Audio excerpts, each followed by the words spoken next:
나는 읽고 쓰고 버린다. 손웅정. 여러분의 구독과 좋아요는 정말 큰 힘이 됩니다. 질문자 김민정 시인. 무엇보다 기본이라는 단어가 빈번하게 등장하더라고요. 첫 책의 근간이 되었던 단어이기도 하고요. 손웅정 다른 건 볼 것도 없어요. 우리의 생활을 한번 들여다보자고요. 화장실 변기는 어떻게 쓰나? 침대 이부자리는 어떻게 쓰나? 책상 서랍은 어떻게 쓰나? 자동차 트렁크는 어떻게 쓰나? 그렇다면 사무실 자리는 또 어떻게 쓰나? 매일 같이 쓰는 생활 공간일 텐데 저마다 그 자리의 상태는 지금 어떠한가? 우리가 깨끗한 것은 그렇게 좋아하면서도 스스로 그렇게 만드는 건 또 아주 귀찮아한단 말이죠. 결국 나의 모든 부분을 탁월하게 만들어주는 거, 그건 큰 의미에서의 불편함이죠. 질문자 김민정 시인. 기본은 불편한 것이다. 손웅정. 그렇죠. 결국 불편함은 노력이에요. 내가 몸을 움직이지 않으면 아무런 일도 일어나지 않잖아요. 그런데 이 불편함이 지속된다는 건 한편으로는 내 몸에 좋은 습관이 만들어지고 있다는 얘기잖아요. 처음에 그 노력은 한 사람의 습관을 만들지만 그 다음부터는 그 한 사람을 만들지요.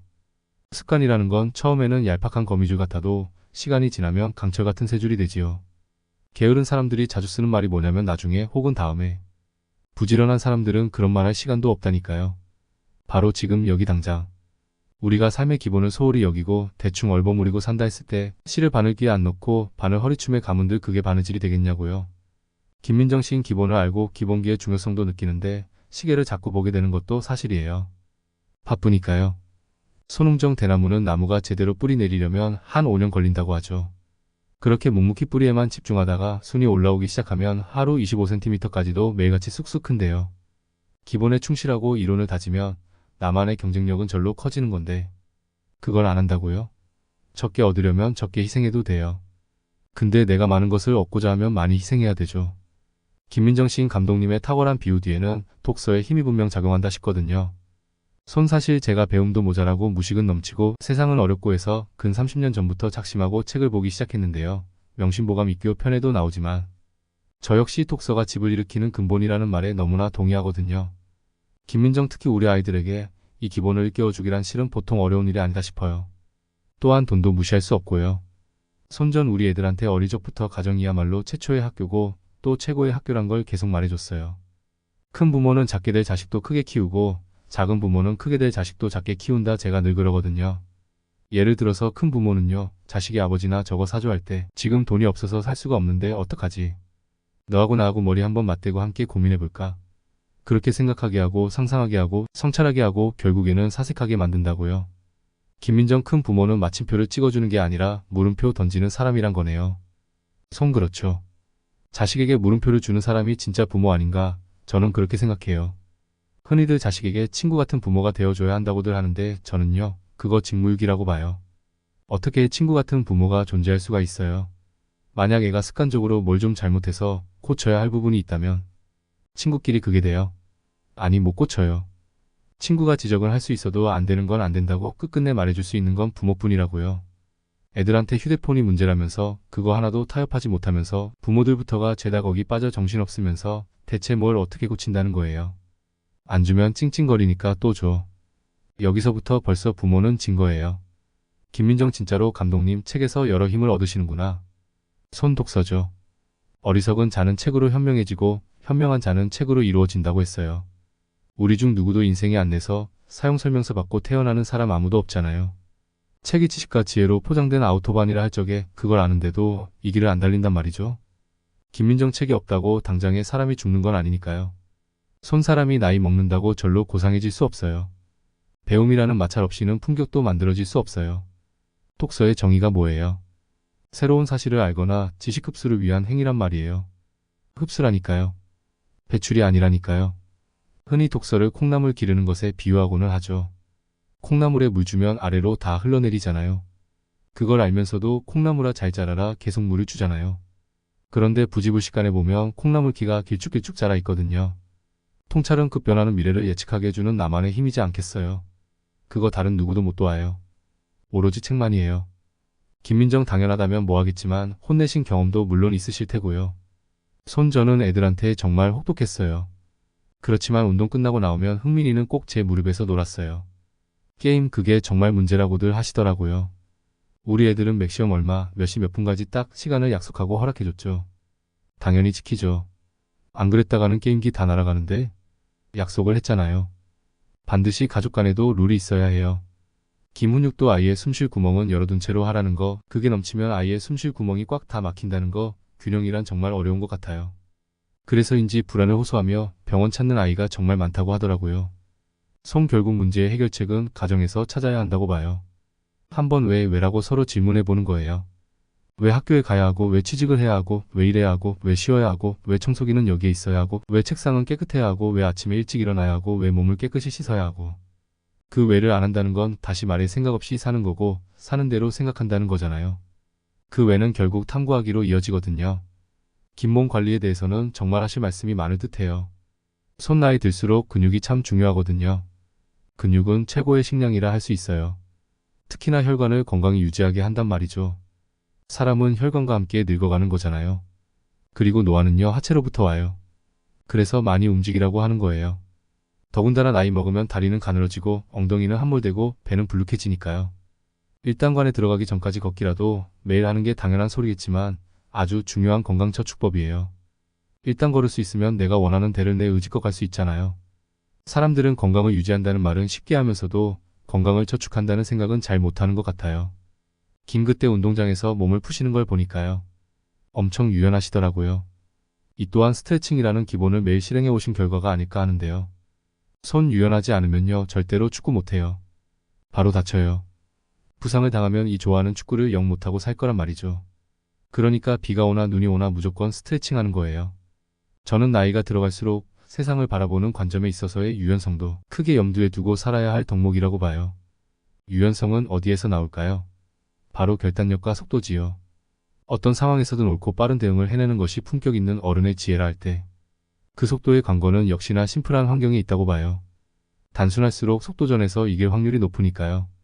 지저분하고 복잡한 데서 유연한 사고를 확장할 수 있다. 절대로 없다. 김품격이라 하시니까요. 어떻게 보면 인간 됨됨이에 있어 그 꼭대기를 향해 있는 말 같기도 하고요. 품격이야말로 내적 아름다움이 꽉 들어찬 사람에게만 지칭할 수 있는 말이 아닌가 하거든요. 솔직히 저는 그런 사람 살면서 많이 못 만나봤어요. 제가 생각했을 적에 아름답다 할 사람이요. 사람이 아주 밝으면서도 못내 가볍지 않은 사람? 멀리서 보면 위험이 있고 가까이서 보면 천진이 다분한 사람? 어렵지 않은 단어들로 합리적으로 대화를 이어가는 사람? 인품이 따뜻하게 흐르고 기품이 차갑게 서려 있는 사람? 제 열정을 끝까지 올려세우다가도 그 감정에 올라타서는 자제의 고삐를 틀어줄 줄 아는 사람? 근데 저는 나이 들어 인색한 사람이 진짜로다가 너무 싫거든요. 제가 딱 한 말씀만 드릴게요. 퍼주고 망한 장사는 없어요. 조금씩 나누고 나눠서 주변이 넓어지고 넓어지면요. 그거 다 누구 거? 퍼준 사람 거. 제가 처음 비행기에 탔을 적에 좌석에 앉자마자 한 말이 있어요. 와우, 라이트 형제는 가히 천재구나. 리더 가운데 천재들이 많죠. 그러나 모든 천재가 다 리더가 될 수 있는 건 아니잖아요. 빨리 가고 싶으면 혼자서 가고 멀리 가고 싶으면 함께 가라. 저는 이 말을 자주 떠올려요. 앞으로 제가 해야 할 역할에 대한 밑그림을 그려 보여주는 것 같잖아요. 맞아요. 저의 핵심은 멀리와 함께 있어요. 어쨌든 행복도 내가 꿈을 향해 뭔가 시도를 해야 가질 수 있고 누릴 수 있는 감정인 거잖아요. 한다라는 거요. 그게 용기죠. 사전에는 다른 풀이겠지만 제가 내린 정의는 그래요. 용기란 아무것도 할 수 없을 때 일단 앞으로 가고 보는 거 그거요. 지금 우리들 중에 사면 초과에 놓치지 않은 사람이 어디 있겠어요. 그건 다 마찬가지 아니겠어요. 용기 있는 사람은요, 일단 가기부터 해요. 그리고 용기 있는 놈한테는요, 길이 생겨요. 손흥정의 독서 노트 중에서 고수는 어떤 분야나 집단에서 기술이나 능력이 매우 뛰어난 사람이다. 고수는 예민하다. 고수는 까다롭다. 고수는 꼼꼼하다. 고수는 엄격하다. 고수는 결단력 있다. 고수는 자제력 있다. 고수는 단순하다. 고수는 자유롭다. 고수는 질서 있다. 특히 고수는 사고와 행동이 빠르다. 고수는 속도의 상징이다. 미래의 축구는 속도다. 축구의 고수란 빠른 선수다. 성공보다 더 중요한 것이 성장이다. 성장을 위해 매일매일 노력한다면 우리는 매일매일 잘할 수 있다. 죽음만이 성장을 누릴 수 있다. 그러니 딱 한 번만 더 해보자 하는 성장의 말을 매일매일 반복하자. 우리가 우리에게 매일매일 기회를 주자. 우리가 우리에게 매일매일 용기를 주자. 사냥으로 먹고 사는 육식동물 가운데 온몸이 지방질인 살찐 짐승도 있던가. 축구선수도 마찬가지다. 언제나 체중에 민감해야 한다. 특히나 그 중에서도 복부. 반복하여 있는 일은 지루할 수 있다. 반복하여 쓰는 일도 지겨울 수 있다. 이 반복을 왜 반복하고 있는지 그 비밀을 찾아내면 성공할 수 있다. 흔히 말하는 재능은 이 비밀을 일컫는 것이다. 혼자 무언가에 빠져서 좀처럼 헤어나오지 못하는 아이가 있다. 그것이 무엇이든 그것은 재능의 증거다. 그럴수록 아이에게 더더욱 철저히 혼자만의 시간과 환경을 만들어줘야 한다. 위기라는 말에 쫄지 말자. 위기는 위험한 고비나 기회를 말한다. 위기에는 위험과 기회가 함께 들어있다. 칭찬이나 비방에 휘둘리지 말자. 나는 나를 있는 그대로 볼 줄 알아야 한다. 장자가 말하기를 낙출어라 했다. 즐거움은 텅 빈에서 나온다. 큰 일을 하려고 마음을 먹었다면 책상 서랍부터 정리하는 것이다. 현명한 사람은 복잡한 문제를 단순화하고 지혜로운 사람은 필요 없는 일을 최소화한다. 내가 잘할 수 없는 일에는 돈을 쓰지 말고 내가 잘할 수 없는 일에는 전문가를 써라. 김 저같이 먼지에 묻이고 매일 청소 안 하는 사람의 눈으로 보자면 감독님 좀 광적이다 싶기네요. 이럴 정도면 보통 타고나는 게 아닌 거네요. 손 제가 그랬잖아요. 누가 시켜서 한 게 아니라고요. 5학년이 되고서는 새벽에 일어나 매일같이 마당 비지를 하고 아침 저녁으로는 모래 주머니를 매달고 나가 뛰었어요. 요즘 애들이요 원체 집중력이 떨어지는 거예요. 초점이 모여야 태양이 종이를 태울 수 있는 거잖아요. 그렇다면 이 몰입은 어디에서 오는가 하면 단순함이거든요. 단순화시킬 수 없을 때까지 단순화시키라고. 이 단순함은 어디에서 오는가? 결국 버림이거든요. 이 버림은 어디에서 오는가? 김 청소해야 오겠죠. 왜 감독님의 청소 루틴이 생겼는지 이제 확실하게 알 것 같아요. 전 또 들으면서 제가 왜 산만한지 그 이유를 분명히 알았고요. 몰입도를 높이려면 일단 전 신발과 옷부터 좀 버려야 할 것 같긴 한데. 그런데 감독님 버리는 건 그래서 어떻게 하는 걸까요? 손그릇도 왜 비워져 있어야 무언가를 담을 수 있잖아요. 비워진 그릇이 많으면 담을 것도 늘어나잖아요. 그러니까 저 같은 경우는 애초에 그릇의 수 자체를 줄여버리는 거예요. 그래서 저는 물건을 막 이렇게 모았다가 버리는 게 아니라 바로바로 갖다 버려요. 아무리 값진 것이라도 저거 나한테 필요 없을 거야 하면 지체하지 않고 미루지 않고 바로 버려요. 찔끔찔끔이라도 제때제때. 그러니까 버리기 위해서는 내가 소유한 물건들을 매일같이 돌아봐야 해요. 내가 무엇을 가지고 있는지 알아야 그 무엇을 버릴 수 있어요. 안 보면 못 버리고 못 보니까 안 버리게 되는 거예요. 김여행 중에도 24시간 문을 여는 짐이면 새벽 4시부터 새벽 6시에 문을 여는 짐이면 새벽 6시부터 매일 365일 운동으로 하루를 시작하신다고 들었어요. 우리가 돈을 벌어도 몸이 벌잖아요. 행복의 근원이 뭔가요? 몸이잖아요. 흥민이한테도 항상 얘기한다니까요. 죽은 사자보다 산 개가 낫다고요. 건강한 거지가 병든 왕보다 행복하다고요. 김 숙소에 따라 짐도 다 다를 거잖아요. 감독님은 매일매일 운동하시는 예민한 분이니까 그 여건이라는 것도 무시 못할 것 같거든요. 그렇죠. 그래서 만약 오늘 오후에 짐을 푼다. 그리고 내일 새벽에 운동을 해야 한다. 그러면 일단 짐에 들러서 기구들 둘러본 뒤에 내일 할 운동 프로그램을 미리 다 처방해 놓고 자요. 낯설고 하면 우왕좌왕할 수 있잖아요. 새벽에 내려와 허둥지둥하다 시간에 쫓겨내 맘 편히 운동에 집중할 수 없을 수도 있잖아요. 전 그렇게 내 미흡한 준비로 내 시간을 깨먹는 게 정말 싫어요. 저도 젊었을 때는 나이 들어 근육이 최고로 필요하다는 걸 몰랐어요. 저는 키가 작고 피지컬이 약하니까 경기력을 높이려면 이 단점을 어떻게 해서든 극복을 해야 했으니까 그 차원에서 처음 운동을 시작했던 거거든요. 누가 가르쳐주고 누가 억지로 시켜서 한 게 아니니까 당연히 시행착오를 많이 겪었을 거 아니에요. 이 기구 저 기구 다 거쳐보고 그렇게 40년 넘게 하다 보니까요. 지금은 저한테 필요한 운동을 제 몸 상태에 따라 스스로 처방할 수 있게 되더라고요. 김잘은 모르겠지만 그래서인지 감독님의 운동 과정이 무슨 원을 그리는 것 같았어요. 무엇보다 이 기구에서 저 기구로 옮겨가는 데 있어 이렇게 즉각적으로 빠르게 움직이는 사람 처음 봤다니까요. 저 따라서 운동해본 분들은 알아요. 보기에는 어떨지 모르겠지만 실제로 엄청 힘들거든요.